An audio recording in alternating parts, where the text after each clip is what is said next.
Salut à toi qui regarde cette nouvelle interview qui dit aussi peut-être nouveau format, et on va tester un nouveau format aujourd'hui.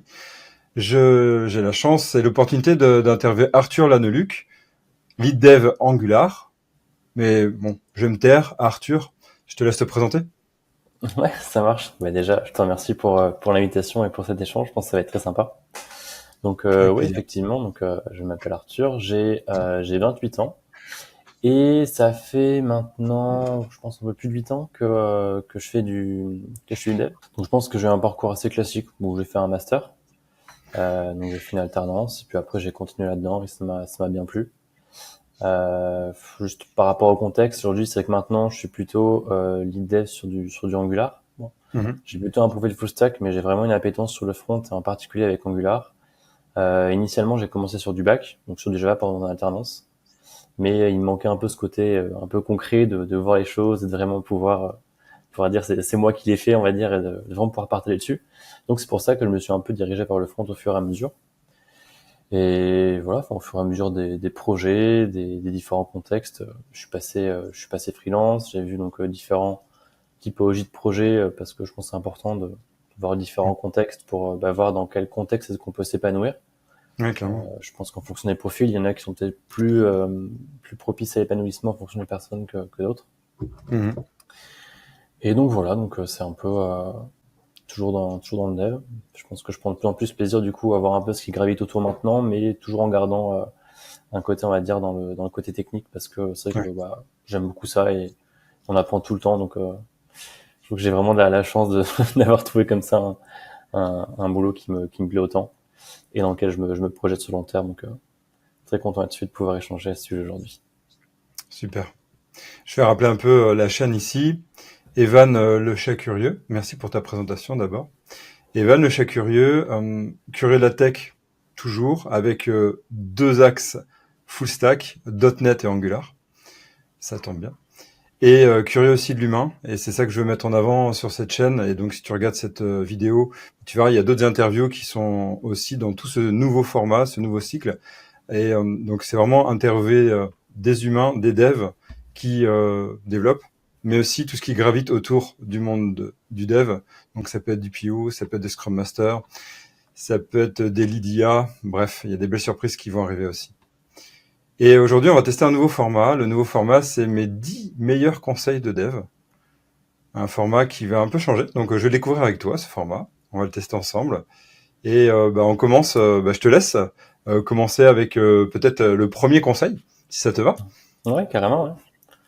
Alors le premier conseil du coup en tout cas que je me donnerais à mon il y a plusieurs années, ça serait d'oser dire non. Et je pense que c'est quelque chose qui est peut-être plus facile au fur et à mesure qu'on est exposé à différents contextes et je pense qu'on progresse, on va dire, et qu'on prend un peu confiance dans le métier.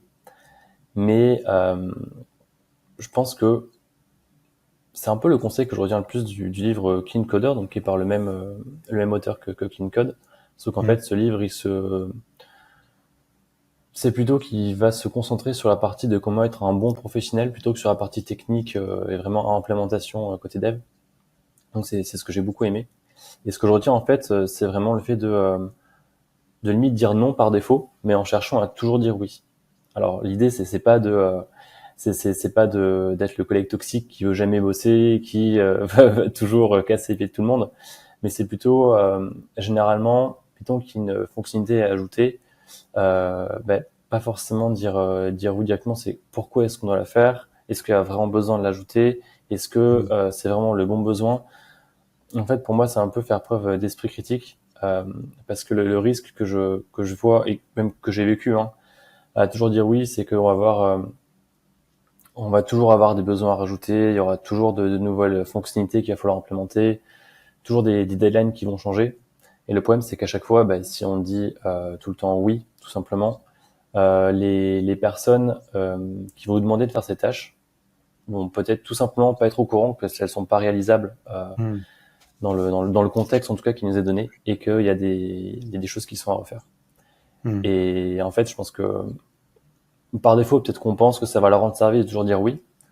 Sauf que non, parce que derrière, ça va nous mettre en difficulté, ça va eux aussi les mettre en difficulté, Et comme ça, je pense que ça peut un peu faire boule de neige et au final se répercuter à une plus grosse échelle.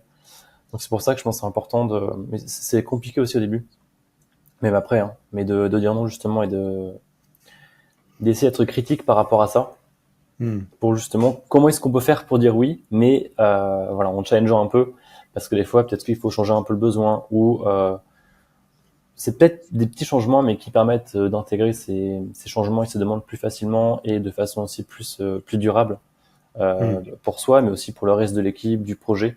Donc, je pense que ça peut avoir beaucoup de valeur sur tout l'écosystème en fait. Ouais. Et toi, comment tu fais en tant que lead des juniors? Peut-être, tu as peut-être des juniors dans ton équipe ou dans tes équipes que tu as suivies. Comment tu fais pour leur permettre, leur peut-être laisser la place de dire non, quoi. Oser dire non quand t'es junior, Hmm. je trouve que c'est costaud, quoi. En tout cas, pour l'avoir Ouais, vécu, coucou, je suis newbie, je te dis non, comment y arriver, quoi, toi? Comment ouais. toi tu le permets, ça? Et je pense que c'est une très bonne question. Ce que j'aime bien faire, c'est déjà quand j'arrive sur un nouveau projet je pense qu'il y a plusieurs visions du rôle de lead dev. Pour moi, le rôle de lead dev, je vois vraiment ça comme un support. Donc l'idée, c'est comment est-ce que je peux faire pour que les personnes qui bossent dans mon équipe en fait puissent aller le plus vite possible et surtout pas qu'elles restent bloquées. Ou si je peux les aider, que je peux justement débloquer sur certains points, que je vais le faire pour qu'au final le projet puisse avancer le plus rapidement possible et Hmm. qu'on puisse en fait livrer le plus de valeur. En fait, on est une équipe, donc il n'y a pas trop de questions de chaque individualité. C'est vraiment l'objectif, c'est que l'équipe puisse faire le maximum. Et donc, je pense que ça passe aussi par le fait de dire clairement au niveau du contexte, moi, je peux les principes que je suis là pour eux. Et d'autant plus s'ils sont juniors. Déjà, je pense qu'il n'y a aucune question bête parce que toutes les questions sont utiles. Hmm. Des fois, il y a aussi beaucoup de personnes, même qui seront plus seniors. On pourra revenir, je pense, sur le terme de seniorité, mais juste qui vont se poser les mêmes questions, mais qui vont pas forcément oser le dire. Ouais, Donc, je vois plus. pour moi, c'est important de Hmm. vraiment mettre en place le contexte dans lequel on travaille et que Hmm. justement le fait de dire non, ben, c'est aussi simple parce que n'importe qui en fait peut avoir de bonnes idées ou il peut manquer un élément.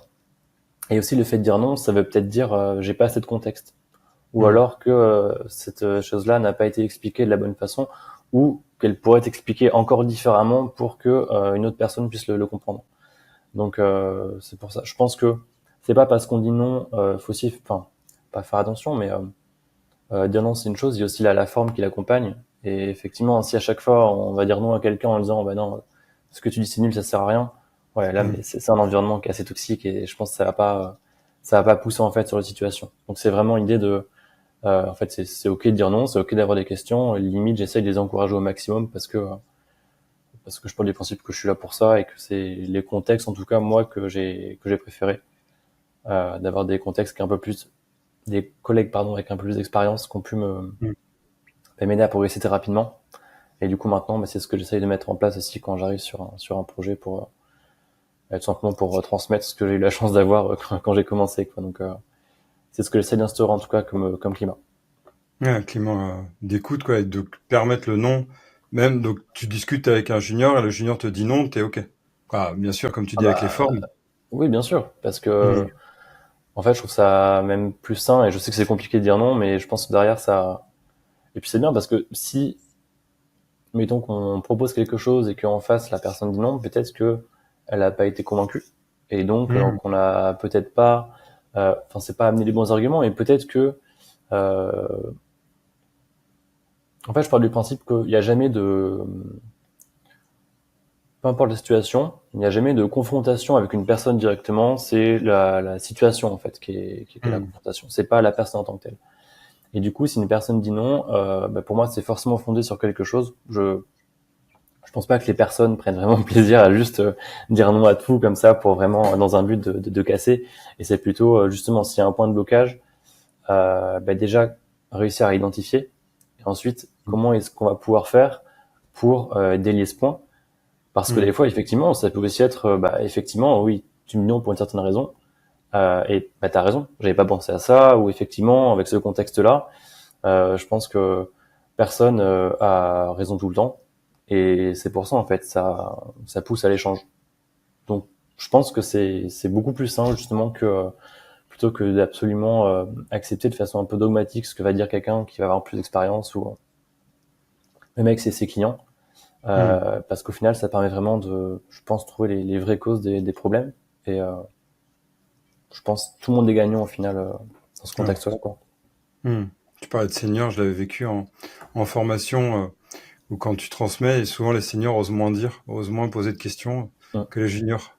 Je sais pas si tu l'as vécu ça aussi quand tu transmets, mais je trouve que c'est très souvent les juniors osent pas dès qu'ils osent. Ah ben bizarrement oui c'est vrai en fait je me posais cette question-là. Ouais. Mais, et tu vois, c'est marrant parce que c'est, pour moi, c'est un deuxième conseil que vraiment je me donnerais, c'est de poser un maximum de questions. Hmm. Et ça, je sais que c'est effectivement, c'est pas évident quand on est junior parce que en fait, c'est un peu traître parce que je pense que dès qu'on est junior, on se dit si je pose une question, je vais passer Hmm. pour un idiot parce que la personne en face s'attend à ce que je connaisse ça, est-ce que alors je pense qu'il n'y a pas de questions bêtes. Euh, et comme tu dis, effectivement, quand on est senior, ben, peut-être derrière on peut encore plus avoir un syndrome de l'imposteur en disant ah je suis censé être senior, mais si jamais je connais pas ça, qu'est-ce qu'ils vont se dire de moi? Hmm, hmm, hmm. Et en fait, je trouve que le fait de poser des questions, que ce soit technique, fonctionnel, donc vraiment dans peu importe le contexte, hein, que ce soit au niveau de l'équipe ou même dans un contexte un peu d'entretien ou quand tu vas découvrir, si tu veux, un contexte, euh, ben en fait, je pense que faire preuve de curiosité, et surtout en développement, pour moi, c'est une énorme qualité. Et la question que des fois, en fait, on va poser, je pense, il y a de grandes chances généralement qu'une autre personne se pose la question, mais n'ose pas la poser. Hmm. Donc, ça va jamais servir qu'à une seule personne. Généralement, ça sert à beaucoup plus. Et surtout, généralement, le fait de poser des questions, ça va aussi débloquer d'autres questions. Donc, ça peut faire un peu un effet engrenage, un peu boule de neige comme ça, ce qui apporte beaucoup de valeur, je pense, aux différents contextes. Et je pense même que là, un peu plus dans un contexte, on va dire, d'entretien. Euh, Maintenant, je pose beaucoup de questions parce que je me dis, est-ce que j'ai envie de travailler avec ces personnes-là? Et du coup, pour savoir ça, si j'ai envie en fait de travailler avec eux, est-ce que je suis la bonne Hmm. personne pour travailler sur ce projet, par exemple? Hmm. Bah, poser des questions, c'est hyper important. Et du coup, les questions, Ouais. ça va être, en fait, même pas tant sur le plan technique, mais bah, comment est-ce que vous organisez? C'est quoi du coup le fonctionnement, enfin le fonctionnel de votre projet? Simplement, genre, ça sert à quoi? Pourquoi est-ce que vous faites ça? Pourquoi est-ce que ça, vous, bah, vous le faites de cette façon et pas d'une autre? Ouais. Qu'est-ce que vous avez rencontré comme difficulté avant? En fait, je pense que le fait de prendre ça avec un peu un prisme de curiosité, Hmm. naturellement, tu vas avoir beaucoup plus de questions qui vont émerger. C'est peut-être beaucoup plus simple à poser. Et maintenant, j'essaye, limite, d'avoir une approche un peu niaise, tu vois, de poser des questions en me disant, bah, tiens, c'est peut-être idiot comme question, hein.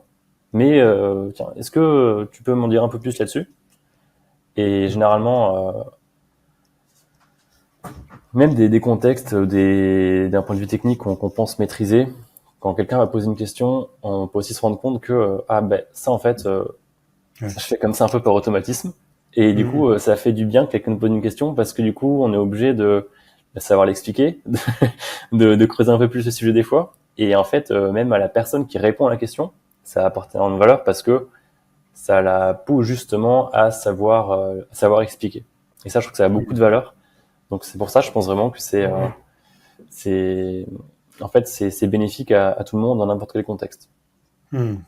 Ouais, donc tu sais dire non et tu sais en même temps poser des questions. Ouais. Mm. Ouais, comme Ouais. ça ouais j'aime bien le terme. Bon curiosité c'est bien placé sur la chaîne Evan Le Chat Curieux, mais je trouve que mais ouais je partage sur cette idée de curiosité. C'est presque avoir une âme d'enfant je dirais non? Avoir ce Mm. côté. Ouais, carrément. Hmm. Et en fait, je pense que les deux sont complémentaires. Et, Hmm. et je pense qu'on a la chance dans le dev, en tout cas c'est vraiment comme ça que je perçois ce métier et c'est pour ça que je l'aime autant, d'un projet à l'autre. Oui, on va conserver des connaissances techniques ou des contextes que l'on a exposés avant, mais Hmm. en fait à chaque fois on peut découvrir de nouveaux métiers, de nouvelles façons de faire, et du coup d'un projet à l'autre, même si on va avoir des éléments communs, je pense une stack technique par exemple qui me semble le truc le plus classique, Hmm. et là on peut avoir des contextes totalement différents et je trouve qu'en fait chaque métier est ultra intéressant. Et c'est pour ça, en fait, je pense que ce côté curiosité, comme tu dis, être un peu une âme d'enfant, bah, je trouve qu'on retrouve beaucoup dans ce métier parce que justement, on a la chance de toujours pouvoir apprendre en continu. Alors ça peut être Hmm. fatigant des fois, Mais je trouve que c'est aussi ce qui fait une des beautés du métier. En tout cas, c'est pour ça, moi, que j'apprécie beaucoup. Ouais, carrément, ouais. Ouais, puis à chaque fois, même quand tu as un métier qui paraît identique, l'entreprise l'amène pas de la même façon, n'a pas la même approche. C'est chacun a sa façon de voir le process, avoir avec plus ou moins de valeur, mais à chaque fois, tu vois qu'ils ont quoi, chaque entreprise est différente. Ouais, Ouais. exactement. Ah, c'est sûr. D'ailleurs, tu vois, même pour un même nom, généralement, on va Mm. dire, juste le terme de lead dev, d'une Mm. entreprise à l'autre, il y aura pas les mêmes attentes, il y aura pas les mêmes Mm. rôles en face. Mm. Et ça, je pense que c'est pareil pour le métier de, quand on parle de développeur. En fait, d'un contexte à l'autre, tu auras des attentes et des problématiques totalement différentes, quoi. Ouais, Donc, sous carrément. un seul et même terme, tu as tellement de choses qui peuvent se cacher que, en fait, le fait de pouvoir trouver de poser ces questions et tu vois, et au fur et à mesure savoir ce que tu veux ou pas, euh, bah, ça te permet vraiment de piocher et d'aller un peu vers là où tu veux. Donc, c'est hyper, je pense, que c'est hyper intéressant et hyper important aussi, même pour soi-même, quoi. Mm. Ah, tu le sais, sur cette chaîne, on a une volonté avec la curiosité des humains, c'est chercher ce, ce point qui est souvent pas toujours dit, mais l'épanouissement dans notre métier, surtout, je dirais, en 2025, alors on tourne cette Ouais. vidéo, et réussir à créer un climat où tu peux poser des questions et dire non, je trouve que c'est un climat où euh, ça a l'air d'être plus propice à l'épanouissement, non? Mm. Ah bah, en tout cas, j'en suis persuadé de ça. Hmm. C'est qu'en fait, pour moi, je pense que tu as différents types de projets, de contextes d'entreprise. Alors forcément, tout le monde ne va pas forcément être attiré par les mêmes contextes. Mais je sais que moi, en tout cas, les contextes de projets que je préfère, c'est vraiment où justement on peut avoir cette latitude, où il n'y a pas simplement un rôle d'exécutant, je dirais, Hmm. et justement de pouvoir avoir cette place pour justement pouvoir poser les questions, pouvoir justement avoir cette curiosité pour pouvoir apporter quelque chose, parce que je pense que c'est un échange. Euh, Aujourd'hui, tu vois, typiquement, je sais que je vais être vigilant à avoir ce genre de contexte, Hmm. parce que je sais que moi, c'est le type de projet, en tout cas, dans lequel je vais préférer, et surtout, je vais pouvoir aussi apporter plus de valeur, parce qu'au final, Oui. enfin, comme je dis, c'est un échange, quoi. Donc, Hmm. si ça m'apporte plus, ça va aussi, on va dire, impacter les personnes autour, et du coup, je pense que ça fait un peu un effet boule de neige, et ça profite à tout le monde autour, quoi. Ouais, c'est ça, tu te sens plus à l'aise, donc tu peux oser poser plus de questions, donc ça apporte plus et ouais, et ça Et c'est s'enrichit, ça, quoi. et du coup, tu peux aussi donner plus aux autres, et c'est Hmm. vraiment Hmm. tout le monde en fait progresse, quoi. C'est un Hmm. peu le truc, quoi. Qu'on progresse tous ensemble, une équipe, quoi. C'est vraiment ce que c'est un peu tendance à oublier des fois, mais l'objectif c'est même pas enfin, je pense que ça peut dépendre des projets, mais on a la chance de pouvoir travailler en équipe justement, et il y a un peu cette vision des fois où le dev c'est quelqu'un qui est qui est très renfermé, qui va être toute la journée avec sa capuche. Alors je pense qu'il peut y avoir certains profils comme ça, mais plus le temps passe et plus je trouve que c'est un métier en fait qui est très social, parce que justement t'es amené à échanger avec beaucoup de personnes, t'es amené à Hmm. avoir plein de contextes, justement avec plein d'acteurs différents, que ce soit au sein de ton équipe, qui soit même aussi externe, que ce soit ton client. Et en fait, je trouve que plus le temps passe, et la technique c'est important, mais je pense que c'est pas forcément ce qui prend le plus de place, ou si il y a beaucoup de choses autour de la technique, on va dire, Hmm. qui peuvent être aussi, voire plus intéressantes que la tech en fonction des profils. Et ça, c'est un truc, en tout cas, je me rendais pas du tout compte quand je commençais. Et j'ai été agréablement surpris de m'en apercevoir au fur et à mesure. Ouais, je vois les personnes, le profil dont tu parles. Moi, j'étais un peu comme ça, très au début de ma carrière, très enfermé dans ma capuche, Mm. même si c'était pas une capuche, mais vraiment cette idée, moi, c'était un casque, hein. Mm. Et j'ai vu en fait à un moment donné, en ouvrant le casque et en me disant, bah, tiens, en fait, je vais aller parler, où j'ai découvert un autre monde en fait du dev, où je vais aller parler au client ou à la cliente, et c'est beaucoup plus enrichissant avec l'équipe aussi, bien entendu. Mais là, on reste un peu dans le même monde, je dirais. Mais en effet, quand tu vas aller goûter aux personnes et que tu vois en plus qu'il y a un enrichissement mutuel, mais et qu'après ils te rappellent, ils disent mais oui, merci de se rappeler de ça. Ah oui, je trouve que c'est ouais, en tout cas, je partage une très grande valeur. Mm. Carrément. Ouais. Passons à la au troisième conseil, j'ai dit la troisième question parce que l'habitude de l'autre format, mais au troisième conseil, ce serait quoi pour toi le troisième conseil? Ouais. Alors, le Après, troisième conseil, moi, ça serait vraiment quelque chose, une des phrases que m'a dit très rapidement un de mes collègues sur une des premières missions, sur mon tout premier CDI. mhm, Et aujourd'hui, ce collègue, je le considère vraiment comme un mentor. Et je suis content parce que même plusieurs années après, je continue d'échanger avec lui et on continue de se voir. C'est de ne pas confondre ancienneté et expérience. Et au début, je comprenais pas trop ce que ça voulait dire. Et en échangeant un peu avec lui, ce qu'il m'a dit, c'est que, en fait, rapidement, même quand on va chercher je pense dès qu'on va chercher une mission ou un CDI ou même pour recruter, mhm, très souvent, on va avoir des critères comme, je recherche un dev qui a 10 ans d'expérience. mhm, Euh, mais en fait, ce qui est assez compliqué là-dedans, et ça fait un peu aussi écho à ce qu'on disait tout à l'heure, au fait que pour un même terme, on a plusieurs profils différents, c'est qu'en fait, je pense que les années d'expérience ne se valent pas. Et l'exemple qu'il m'avait pris à ce moment-là, c'est si tu prends l'exemple d'un jeu vidéo, tu peux avoir quelqu'un qui joue depuis genre 1 an, mais qui va tuer que des monstres au niveau 1, par exemple, au bout d'un moment, tu n'auras plus d'expérience, quoi. Parce que c'est ce qu'il fait mhm. tout le temps, tu fais la même chose, tu vas pas progresser. Alors que quelqu'un qui va se battre contre des monstres qui sont un peu plus élevés, avec un niveau un peu au-dessus, à chaque fois, il va continuer à progresser et faire plein de trucs comme ça. Et en fait, je pense que c'est exactement pareil dans le dev, parce que on peut avoir quelqu'un qui travaille depuis 10, 15 ans, Mhm. mais qui sera plus sur un projet, on va dire, de maintenance applicative, donc il y aura peut-être plus comme rôle de corriger des bugs ou des choses qui sont un peu pas en surface, mais qui n'ont pas forcément nécessité comment dire, ça va entretenir l'application qui est aujourd'hui, mais pas forcément d'avoir une logique de comment est-ce qu'on peut faire évoluer en fait l'application. Il y a plein de problématiques auxquelles cette personne ne sera pas exposée. C'est qu'un exemple, hein. Même quelqu'un qui fait la même chose de la même façon depuis 10 ans, Mhm. je pense qu'au bout d'un moment, elle va plus stagner. Euh, alors que quelqu'un qui aura peut-être beaucoup moins d'années t'as une expérience, on va dire, mais mettons que depuis 2 ou 3 ans, mais qui à chaque fois va être exposé à plein de problématiques différentes, qui même seront peut-être un peu un peu au-delà de sa zone de confort, donc ils vont le forcer à chaque fois à sortir, à changer, à se remettre en question. Mhm. Je pense que typiquement ce profil en fait aura beaucoup plus d'occasions pour progresser. Et c'est pour ça que il m'a dit il faut pas confondre l'ancienneté et l'expérience, parce qu'on peut être depuis 10 ans dans une boîte et du coup être considéré un peu comme expert parce qu'on a de l'ancienneté, mais derrière si en fait depuis 10 ans on fait le même boulot qu'on faisait la première année, en fait c'est pas vraiment de l'expérience, quoi. Ouais, c'est pas l'expérience, ouais. Ouais, c'est sûr. Même si aujourd'hui c'est le critère, comme tu disais, c'est le critère numéro zéro dans le recrutement et Mm. Et, et ensuite, là où je trouve ça un peu compliqué, c'est que généralement, il y a beaucoup de boîtes qui, effectivement, qui vont passer par des profils comme des recruteurs pour justement faire cette préqualification, et ce qui est normal, hein. Et en fait, la difficulté, c'est que je pense qu'il faut bien qu'ils puissent se baser sur quelque chose de quantifiable. Mhm. Et la chose, je pense, la plus naturelle pour ça, c'est l'ancienneté. Donc, Mhm.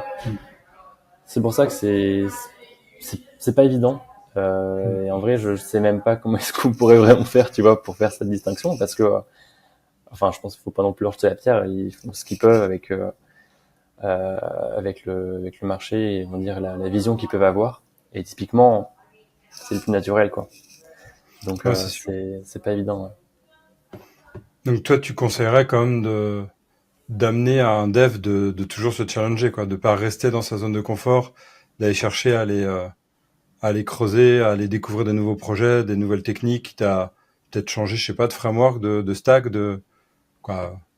Ouais, c'est ça, toi, de pas s'endormir sur ses lauriers, comme on dit. Ouais. Et je pense que et c'est là où moi, c'est ce que j'adore dans le métier, mais aussi des fois ce qui peut en être épuisant. Mhm. C'est que c'est un peu trouver le juste milieu pour faire ça. Parce qu'effectivement, à chaque fois de toujours apprendre, Mhm. c'est fatigant. Et même des fois, sur le moral, de se dire, je fais un truc depuis un certain temps. Là, je me suis rendu compte qu'en fait, j'ai découvert une nouvelle façon d'architecture une application, un nouveau concept, et en fait, ça remet totalement en question ce que je faisais depuis plusieurs années. Et un côté aussi où tu te dis c'est pas, ça peut être un peu flippant des fois. Mais Hmm. donc c'est pour ça je pense trouver le juste milieu et pas forcément euh, apprendre de comment dire en partant à zéro sur tout l'ensemble, tu vois. Hmm. Mais ne serait-ce que euh, pouvoir s'exposer à différents contextes, donc même en restant sur le même stack, et peut-être se dire ok, bah là une expérience chez un grand compte, en startup, chez un plus petit client, c'est déjà en fait pour moi des trucs où tu vas sortir de ta zone de confort. Hmm. Derrière effectivement, D'accord. donc tu peux avoir au niveau de ta stack technique.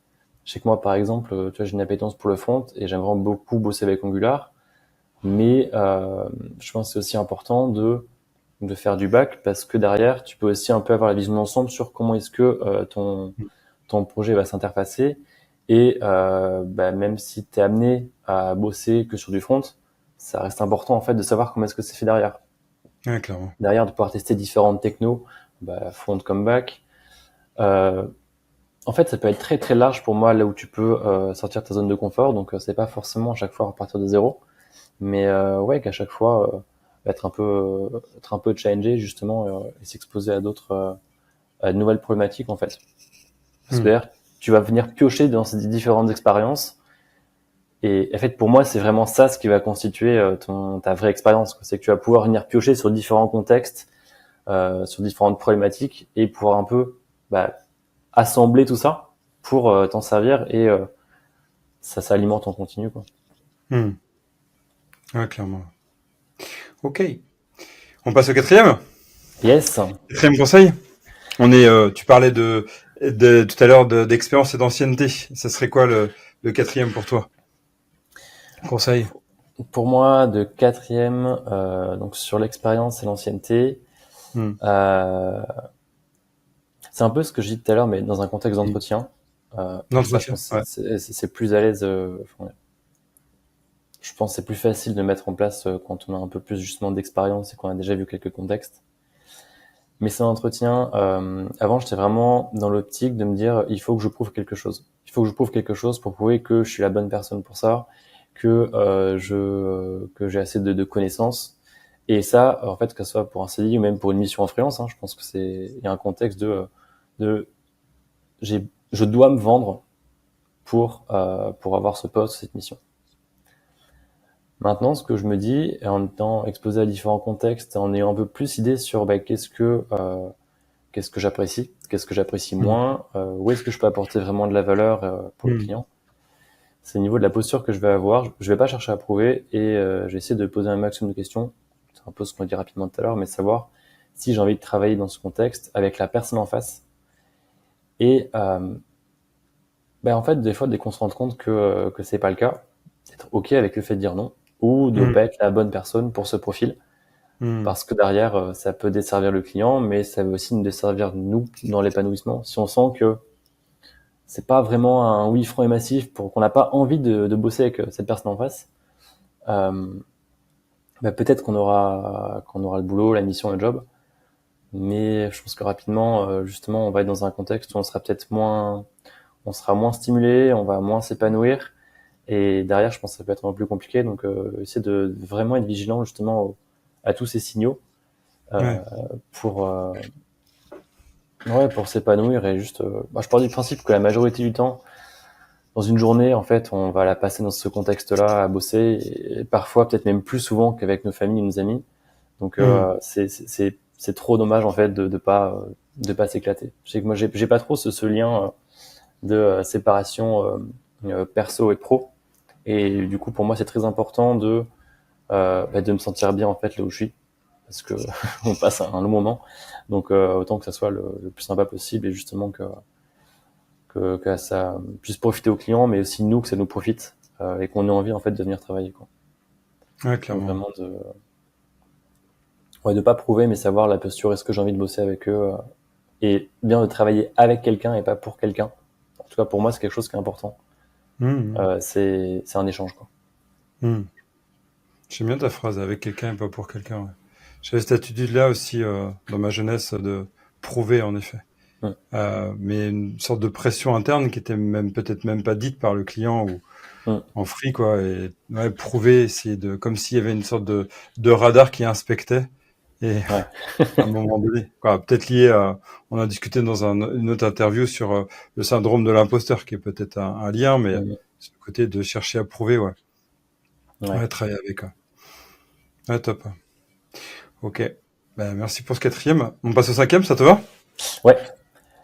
Donc le cinquième, je pense qu'il est pas évident à mettre en place, Ah. mais c'est justement dès qu'on sort de sa zone de confort, Mhm. d'accepter qu'il y a un temps d'adaptation, un peu une courbe d'apprentissage, ce qui fait que dès qu'on apprend une nouvelle notion, euh, au début on sera forcément plus lent, on sera pas aussi à l'aise. Mhm. Ça, pour le coup, je pense que ça peut peut-être davantage s'appliquer quand on change de contexte un peu technique, même dès qu'on commence à s'intéresser un peu à tout ce qui va être architecture ou dans les équipes, parce que je vois vraiment c'est au niveau du state management, tout ce genre de choses. Euh, et très souvent, en fait, on entend que certaines pratiques sont overkill, trop complexes. Euh, Ça, c'est encore une phrase que je tiens de mon mentor, mais ce qu'il me dit, c'est qu'en fait, il y a rien qui est trop complexe. C'est juste que ça n'a pas été expliqué de la bonne façon.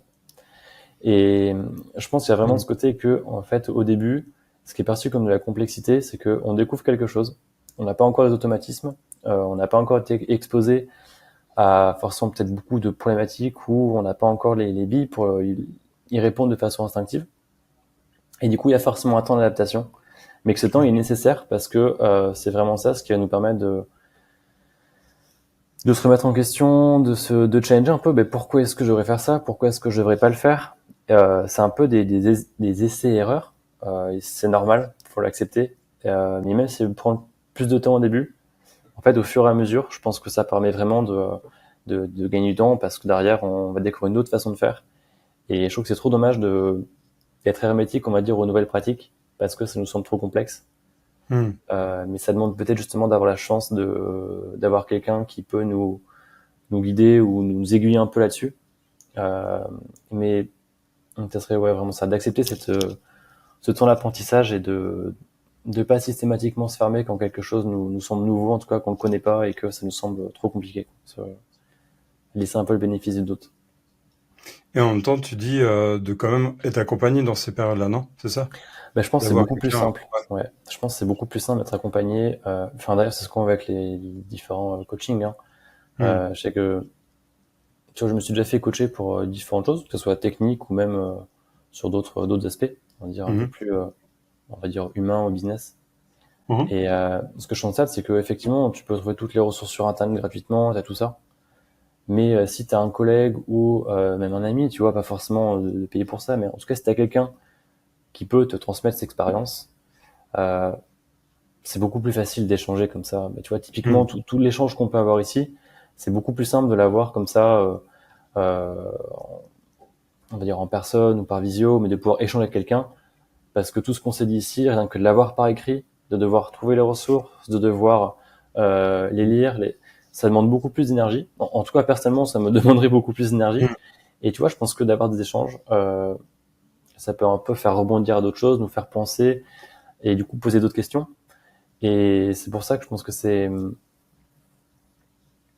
important d'être dans des contextes comme ça justement où on peut partager des expériences, mais aussi on peut avoir des personnes qui nous les partagent. Et je pense que c'est une bonne chose de rechercher ces contextes. Mais ça Ouais. peut être via des chaînes que tu vas suivre, même via des communautés ou juste d'échanger avec des personnes en leur envoyant un petit message. Mais je Mhm. pense que c'est vraiment important ça rejoint cette idée de se changer, hein. Mais ouais, par l'échange, ça sera plus simple. Donc on peut faire ça tout seul, mais je pense qu'on peut aller beaucoup plus vite justement en ayant quelqu'un qui peut un peu nous guider et nous partager surtout l'expérience, quoi. Ouais, parce que tu décris le moment où il y a toute cette courbe d'apprentissage. Il y a des moments, surtout quand on part sur soit des nouvelles archives, soit Mm. même des façons de penser totalement différentes, des paradigmes. Quoi, dans Angular, tout le monde connaît le passage RxJS, hein, Mm. Ouais. qui fait souffrir tellement de devs. Et c'est un changement de paradigme. Mais c'est vrai que quand tu es seul face à ça, c'est pas pareil qu'en effet quand tu as quelqu'un qui peut t'accompagner, qui peut te donner des clés ou voilà, où tu peux lui poser en effet les questions. Ouais, ah, Mm. c'est clair.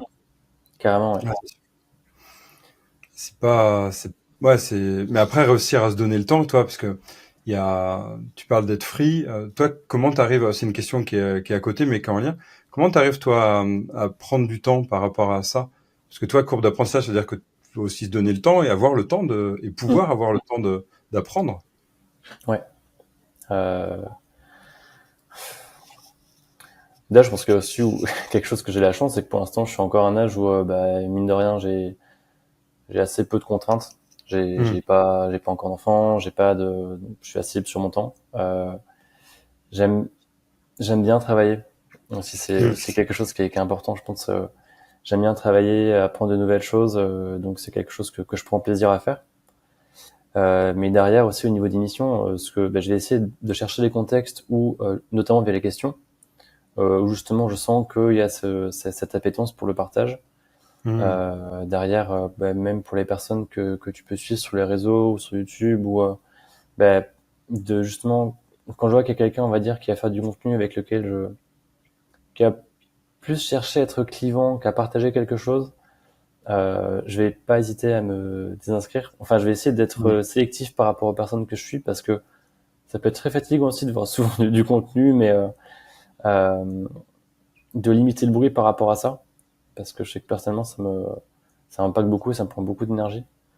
Et puis aussi des choses que je fais depuis pas si longtemps que ça, mine de rien, mais même des fois d'avoir un petit groupe de personnes, mais pour échanger par rapport à des problématiques qu'on va rencontrer sur un projet, et de pouvoir dire bah tiens voilà j'ai cette problématique, moi c'est comme ça que je le ferai.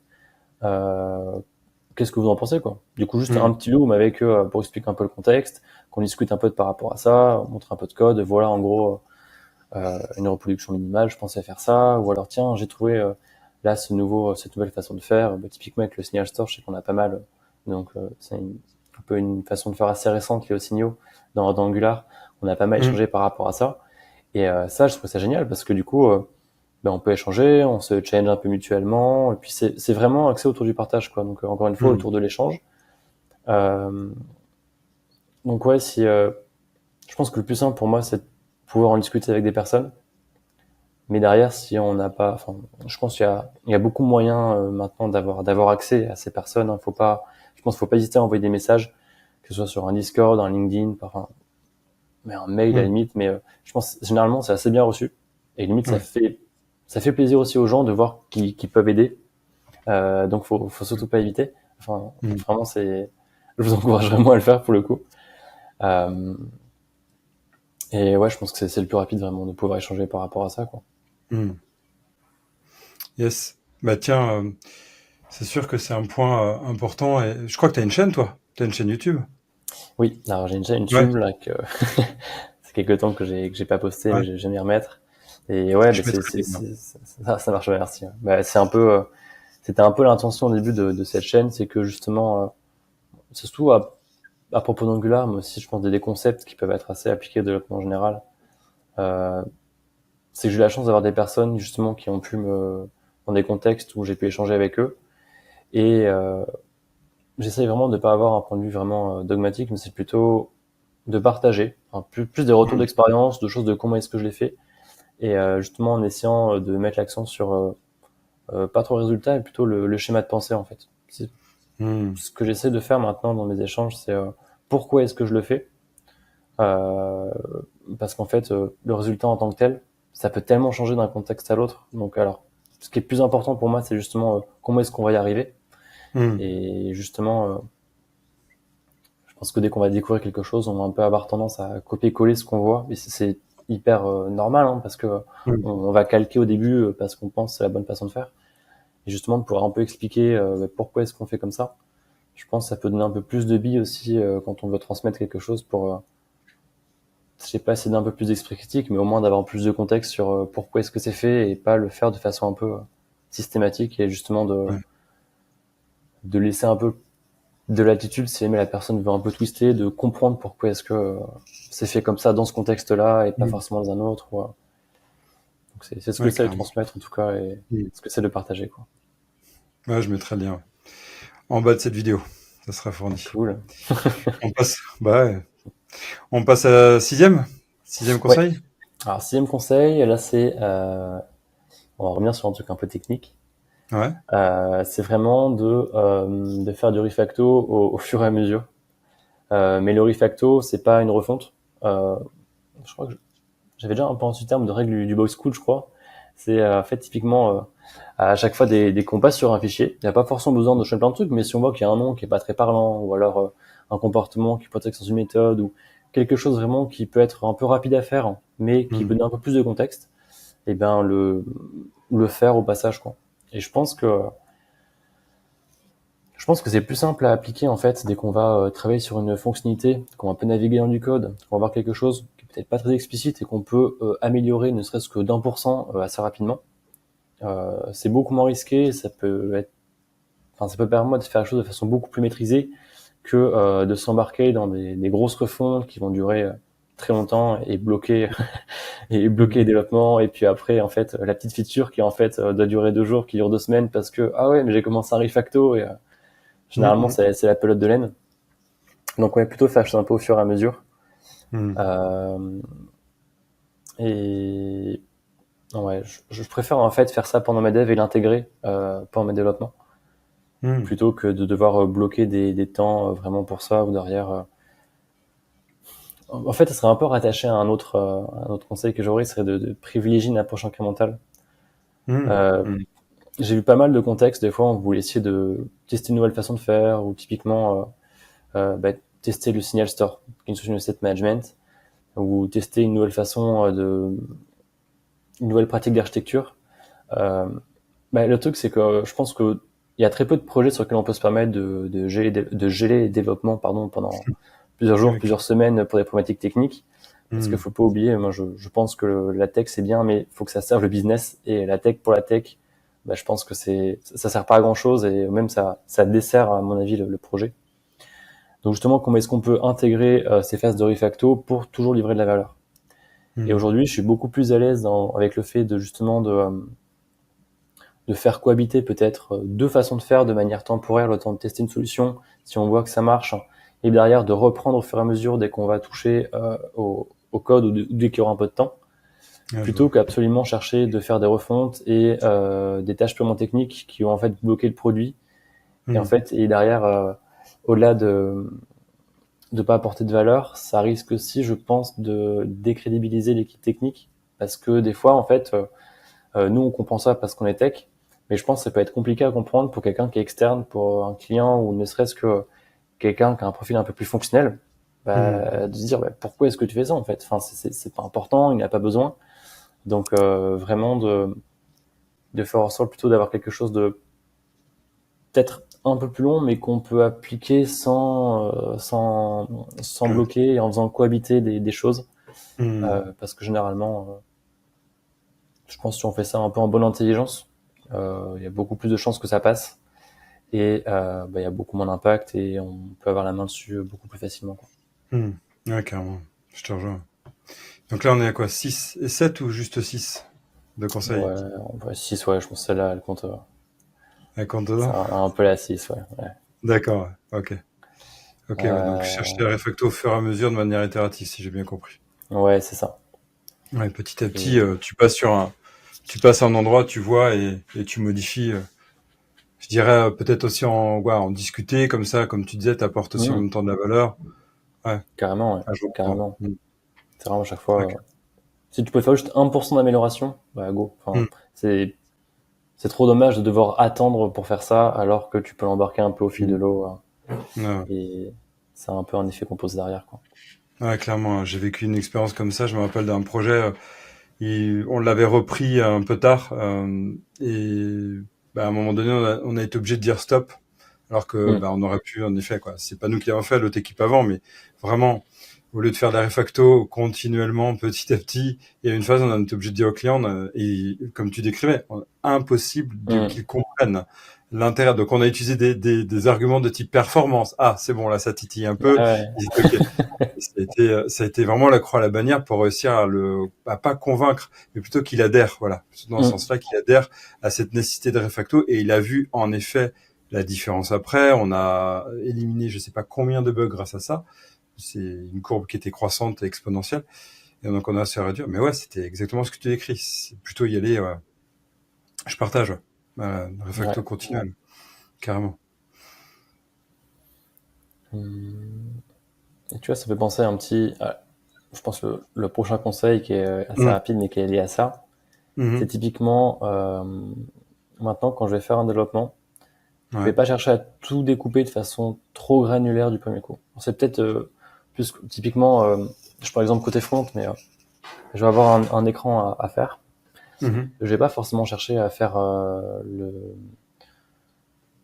tous les composants vraiment très très fins du premier tour. Je Mmh. trouve que c'est beaucoup plus simple de commencer avec une base.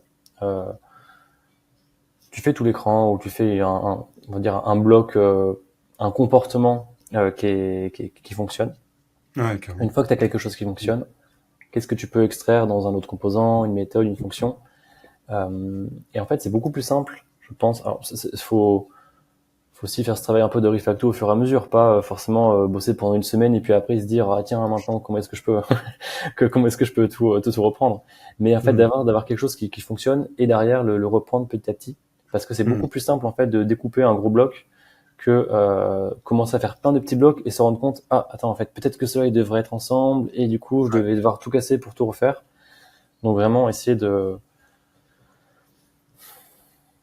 réduire au fur et à mesure. Et je pense que ça permet aussi d'aller beaucoup plus vite dans la façon de développer parce que je pense qu'il y a beaucoup moins de charges cognitives comme ça. Donc Mmh. vraiment ne pas chercher à faire de façon trop granulaire et accepter de faire ce travail un peu en continu, quoi. Il y a cette notion qui revient dans les interviews là que je commence à faire, cette notion de charge cognitive, hein. Mm. Elle est présente, hein. On parle de contexte chez les systèmes LLM, mais j'ai Ouais. l'impression que nous, on appelle ça charge cognitive, quoi. Ce côté où on doit charger toutes les notions et les avoir tout le temps en tête, c'est assez épuisant. Ouais. Et c'est pour ça, en fait, je pense que c'est important de se former en continu et d'être ouvert aux nouvelles pratiques, typiquement, Mhm. parce que quelque chose, je pense, peut nous paraître, ça introduit parfaitement mon prochain conseil, quelque chose peut nous paraître simple, Mhm. mais parce que c'est ce qu'on connaît. Et le truc, c'est des fois, je pense enfin, par définition, on connaît pas ce qu'on connaît pas. Mhm. Et du coup, ça peut nous sembler plus compliqué au début d'apprendre quelque chose parce qu'on voit pas encore forcément la valeur que ça peut nous apporter. Ouais.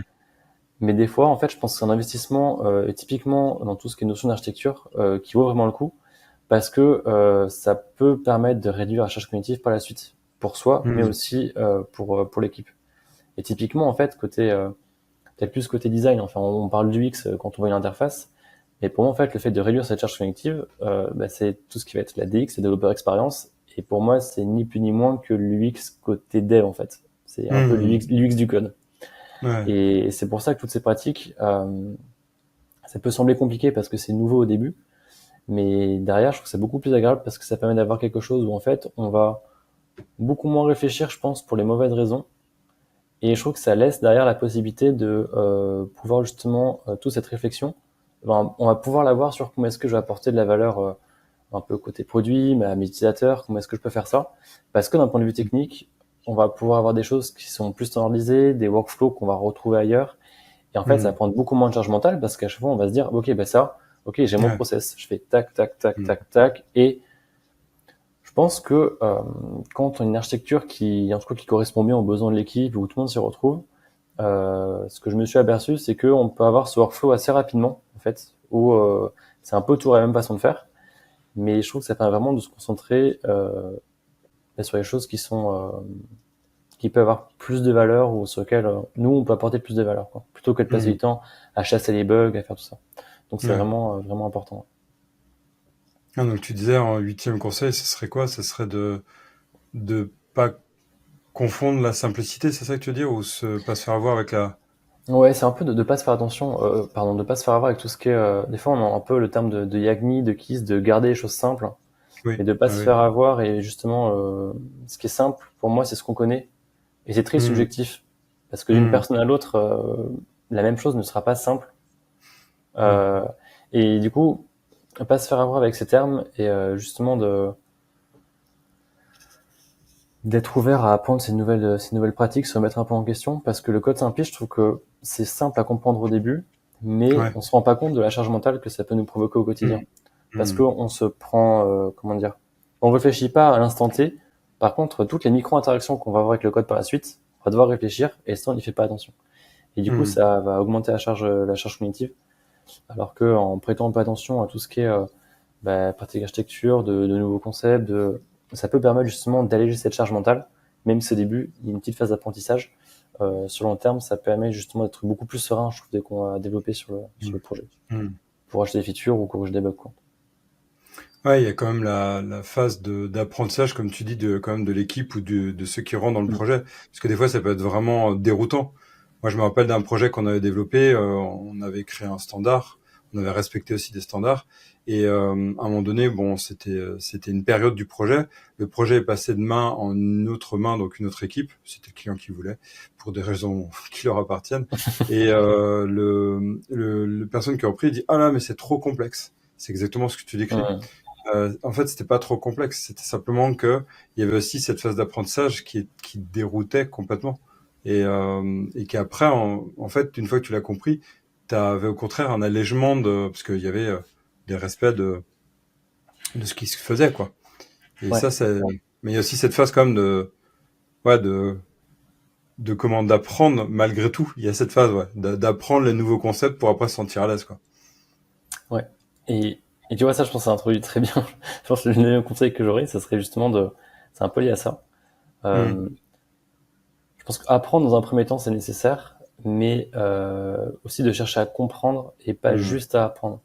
Et ça, que ce Ouais. soit sur une techno, sur un concept ou même mais typiquement quand tu arrives sur un nouveau projet, Hmm. en fait, je pense que toutes les choses sont faites pour une bonne raison, même dans un contexte. Je pense pas que s'il y a un projet sur lequel tu as un code qui va être de mauvaise qualité, sur lequel on a du mal à comprendre, il y a un contexte qui a certainement été justement pas responsable de ça, mais du coup, peut-être des changements de Hmm. priorité, de besoins, des fois même des personnes qui n'étaient pas forcément assez accompagnées techniquement.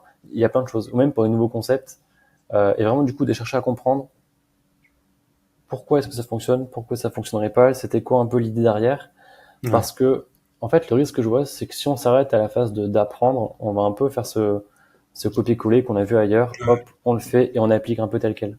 Alors que, pour moi, si on va un peu plus loin et qu'on essaie justement de comprendre pourquoi est-ce que c'est fait comme ça, ok, je vois que 90%, je n'ai pas forcément besoin.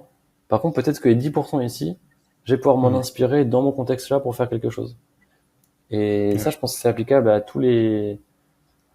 c'est pareil quand on parle d'architecture, de cette management, tout ce genre de choses. En fait, les concepts qu'il y a derrière, ils sont universels d'un projet à l'autre, Ouais. et même d'une techno à l'autre. Et c'est pour ça Hmm. que je pense que si on comprend un peu l'essence du truc ou pourquoi est-ce que ça peut apporter quelque chose, et ben ça permet justement de s'en sortir beaucoup plus facilement, et de façon beaucoup plus souple, et justement d'éviter toutes ces problématiques typiquement dès qu'on arrive sur notre projet. Parce Ouais, qu'on part pas carrément. de zéro comme ça, quoi. Je dis toujours en formation, ça me vient là quand tu le dis, mieux vaut apprendre à quelqu'un à pêcher que lui Mm. donner le poisson, quoi. Exactement, ouais, c'est ça. Ouais, ouais, clairement. Ouais. Yes, et il nous restera un dernier conseil, mais après j'aurai une autre question à te poser si tu me permettras. Ok, ouais, bien Ça, je sais sûr. pas Ouais. si c'est un conseil, mais donc dernier conseil en tout cas de la liste des 10, ça serait lequel pour toi? Ouais. Et alors, ça serait, ça va un peu toucher l'ego, mais je pense que c'est important de partir du principe que si quelque chose marche pas, c'est plus souvent un problème d'interface chaise clavier que de techno, de librairie, de projet en tant que tel. Hmm. Euh, je pense que c'est un truc que je vois quasiment tout le temps, hein. Je pense que surtout maintenant, je prends un peu l'exemple de toutes les technos de manière générale pour faire les projets. Hmm. Euh, je pense qu'on chacun a ses appétences en fonction de, on va dire, l'idéologie derrière chaque techno qu'il peut y avoir, c'est un concept. Mais au final, on peut tout faire avec, je pense, on peut un peu tout interchanger de manière générale. Je Ouais, pense qu'on peut s'en sortir pour faire des projets. Mais évidemment, les personnes seront plus à l'aise, ce sera pas forcément le profil, mais dans l'absolu, je pense que tous les projets pourraient être faits en Angular, en React, en Vue, en tout ce que tu veux. ouais, carrément. Euh, Et même quand quelque chose ne marche pas, typiquement, je pense que c'est rarement un techno qui marche pas, c'est plutôt l'implémentation qu'on en fait. Et le Hmm. problème, c'est que si on s'arrête uniquement à chaque fois à ce qu'on connaît, Ouais. je pense que le risque, c'est que dès qu'on va changer de techno, on va chercher à transposer ce qu'on connaît Hmm. de la façon de faire qu'on connaît, par rapport à la syntaxe ou on va dire à ce qu'on connaît de cette techno, de ce langage. Et du coup, en fait, on va un peu forcer le truc, quoi. Et on va un peu Hmm. avoir la mauvaise utilisation. Euh, alors qu'en fait, si on essaie de comprendre comment est-ce que cette techno, comment est-ce que cette chose fonctionne, et justement plutôt d'adapter ce qu'on connaît par rapport à ça, il y a Hmm. beaucoup moins de friction et beaucoup moins de charge mentale, on peut aller beaucoup plus vite. Je sais qu'il y a un peu une image que je reprends à chaque fois et qui est peut-être un peu simple, mais si tu prends une cuillère pour boire ta soupe et que tu retournes ta cuillère, si tu essaies de boire ta soupe avec le dos de la cuillère, tu vas pas réussir, tu vois. Mais le Hmm. problème, c'est pas l'outil, c'est comment est-ce que tu t'en sers. Hmm. Et à partir du moment où tu t'en sers correctement et tu prends ta soupe normalement, tu peux la boire, il y a aucun problème. Et ça, franchement, je vois pour toutes les technos, avec Angular ou RxJS, qui est peut-être plus compliqué à appréhender parce que justement, ça demande un schéma mental qui est un peu différent. Mais pour moi, c'est pas un problème techno, c'est un problème de comment est-ce qu'on s'en sert. Et Ouais. ça, je pense que c'est quelque chose qu'on retrouve très souvent. Et même dans les échanges qu'on va avoir avec d'autres profils, tu vois, qui sont tech ou qui sont un peu à côté, c'est Hmm. comment est-ce que je peux faire pour m'exprimer de sorte à ce qu'ils comprennent, plutôt qu'ils disent ah ben ils sont bêtes, ils comprennent rien. De toute Ouais. façon, c'est à eux de comprendre le code. Non, en fait, tu vois, c'est plutôt comment est-ce qu'on peut s'ouvrir aux autres, s'ouvrir aux techno et tout ça pour vraiment que ça soit le plus fit possible. Et encore une fois, on y revient toujours, mais ça, c'est un échange, quoi. Et c'est Hmm. pour ça, je pense, que c'est important de se rendre compte de ça et des fois de prendre un peu de distance et de mettre un peu son ego de côté pour accepter que des fois, ça vient très souvent de nous pour, euh, pour pouvoir avancer, quoi. Ouais, clairement. Ouais, ça vient de nous et puis ça vient du système, quoi, de là où tu vas, quoi. Comme tu disais, il y a Mm. ça aussi. Mais c'est nous qui sommes la conséquence. Mais ouais, clairement, clairement. Ouais. Aujourd'hui, React, Angular, Vue et même Blazor ou quel qu'en soit, hein, Mm. t'as quasiment les mêmes résultats. C'est juste des contraintes techniques sur certains points, mais vraiment entre l'un Ouais, ou l'autre, oui, on a carrément. peu de différence, quoi. Mm. Yes. Ah, super. Merci beaucoup pour ces 10 conseils. Je vais me permettre, si t'es OK, un 11e. Ouais, bien sûr. D'accord, plutôt un 11e. Je sais pas si c'est un conseil, mais en tout cas, je vais me permettre un 11e point. C'est si on prend l'épanouissement comme vraiment comme base de réflexion, quel Ouais. serait selon toi vraiment le conseil ou le point que tu as noté qui serait hyper important parmi ces 10 conseils ou peut-être autres, vraiment le point clé qui va te dire là je vais être épanoui ou là je peux m'épanouir dans mon métier. Ok. J'hésite entre deux, je pense qu'ils sont très très liés. Ouais, Mais je pense du coup, ce serait le fait d'oser dire non et du coup ouais, derrière de te poser les questions pour pouvoir y parvenir. ouais, d'accord, on revient. Parce que du Ok. coup, dans cette logique d'épanouissement, je pense que typiquement quelqu'un qui va te dire t'as pas le temps de faire la qualité, bah en fait si, parce que la qualité par définition, c'est aussi te permettre d'être plus à l'aise, pour te concentrer sur autre chose. Du coup, d'un point de vue technique, de se dire non ou de trouver un peu les bonnes façons pour que ça puisse être intégré, c'est important. Hmm.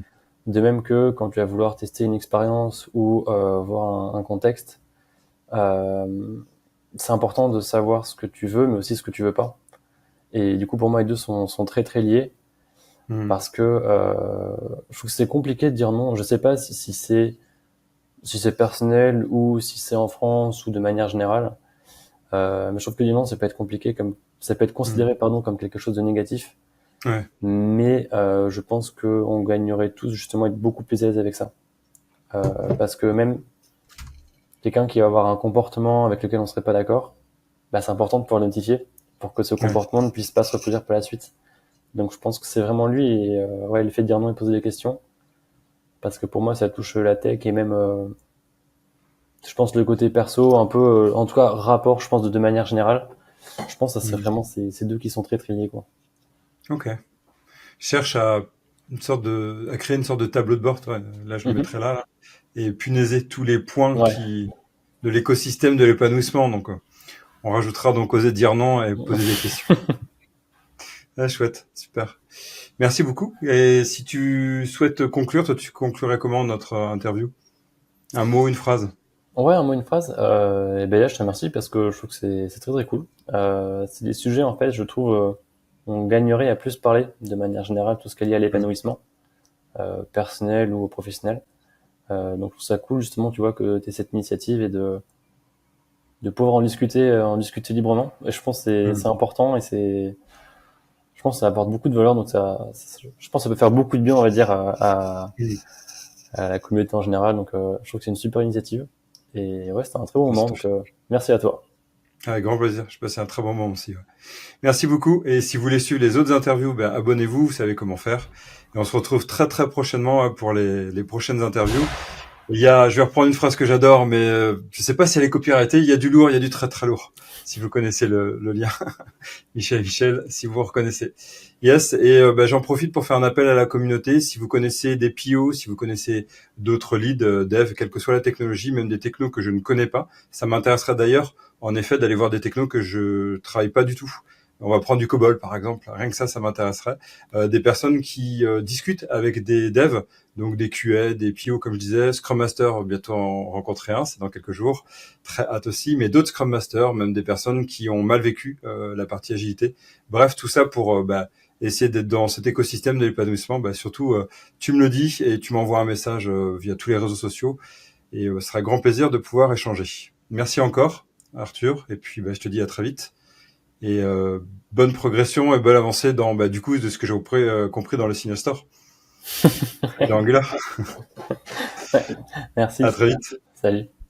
Salut.